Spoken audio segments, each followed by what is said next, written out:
Hi, I'm Olivia and a fine arts major getting my master's in painting, um, with a heavy focus in nature and ecology. So I'm excited to go over this presentation today. Today I'll be talking about wetland ecosystems as carbon sinks.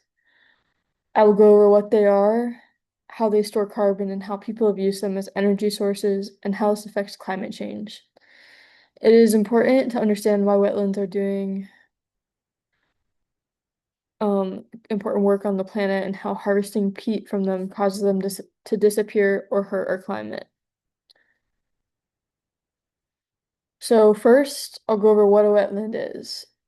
In general, it's any area where water saturates the soil and the earth long enough to change the ecosystem. There are several types of wetlands, such as bogs, which are acidic and fed by rainwater. This causes them to be nutrient poor and contain many mosses, so mossy bogs, marshes that are flooded but rich in nutrients. They contain reeds and cattails, swamps which are full of trees with waterlogged soil, and fens that are peat forming like bogs, but fed by groundwater. So source of water is different.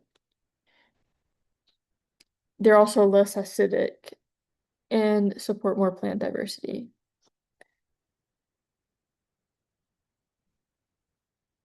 Wetlands exist everywhere but Antarctica.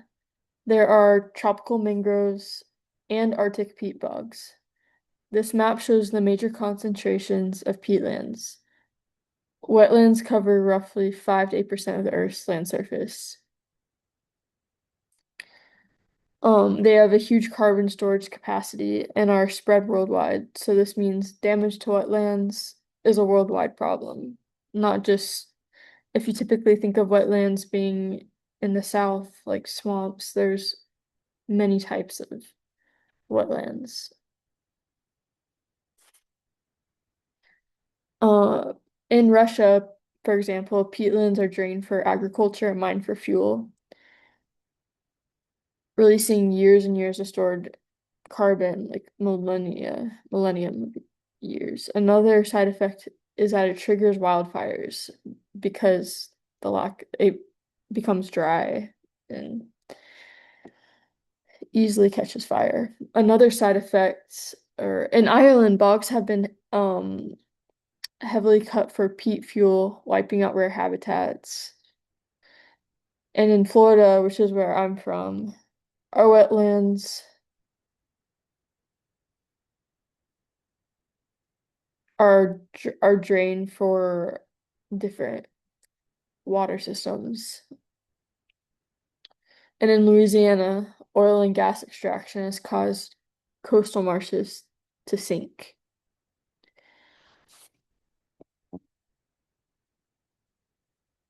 Now I'll go into detail of how wetlands store carbon. Plants pull CO2 out of the atmosphere through photosynthesis and store it in their leaves and stems, etc., basically the whole plant. When those plants die, they go through decomposition and that releases carbon. In wetlands, the waterlogged soil creates oxygen poor conditions, which slows decomposition. Instead of being released, that organic matter accumulates and it builds up as peat, disturbing wetland. So disturbing these wetland systems is like breaking up all that plant matter that's been over the years layering on top of each other and storing that carbon. Peat forms when plant matter doesn't fully decompose because there's no oxygen in the waterlogged soil. Peat builds just 1 millimeter per year. This means 1 meter of peat represents over 1,000 years of carbon storage. Even though peatlands don't cover much of the land, they store about twice as much carbon as the world's forests. So that's like when you For example, in Ireland, when they're cutting the peat and taking that thousands of years of the buildup of the peat, it shows how it's not really renewable in our lifetime because, yeah, it takes so long to build it up. Wetlands are also the largest natural source of methane on Earth. When organic matter breaks down underwater without oxygen, it produces methane as a greenhouse gas.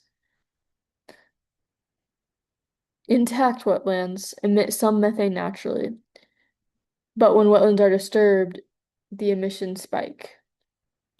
Restoration is the right goal, but it can take 10 to 20 years before a restored wetland becomes a true carbon sink again, outside of being restored to what it was before it was disturbed. And they also initially release a lot of methane when they're refilled with water if they're drained. Humans have burned peat for thousands of years, but newer technology has increased peat cutting. Russia promoted peat as fuel for the Soviet industrialization and had hundreds of peat burning power plants. In Ireland, Bord na Manna in 1946 mechanized bog harvesting at a huge scale. Forgive me if I pronounce that wrong. Peat powered Irish electricity for decades. There was little thought to what was being permanently destroyed. Burning peat releases more CO2 per unit of energy than coal. Harvested peatlands become empty, oxidizing landscapes that continue to release carbon after extraction stops. Biodiversity loss follows, and invasive species can intrude more easily.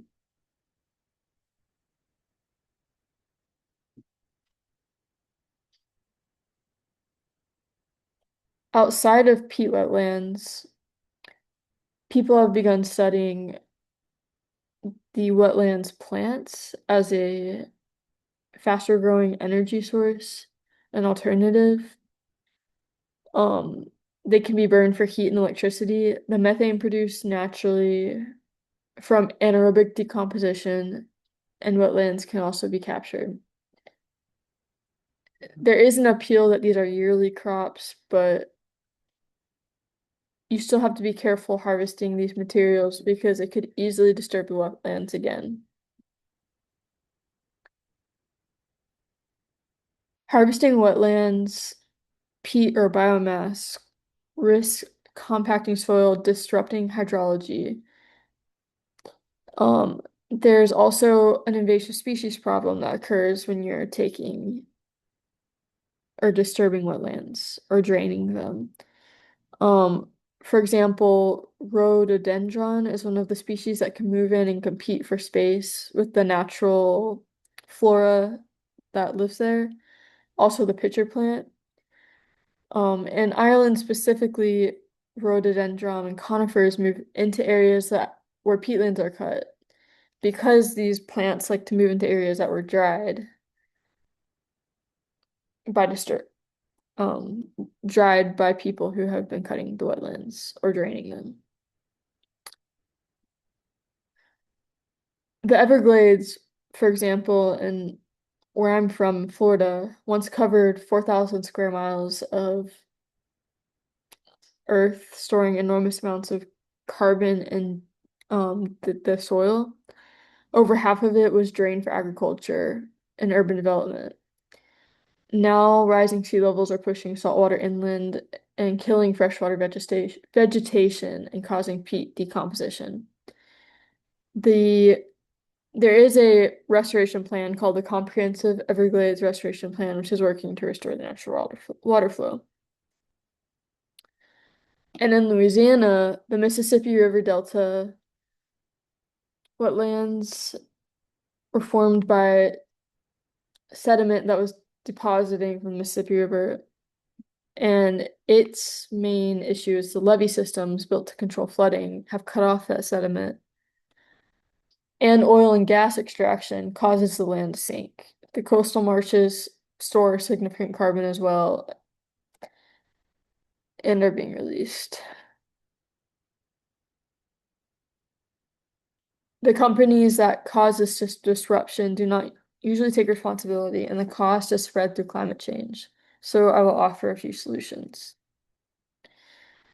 To internalize this cost, one of my suggestions was to create a carbon tax that could be applied directly to peat extraction or to any other process that disturbs the wetlands, where people have to pay per ton of carbon released.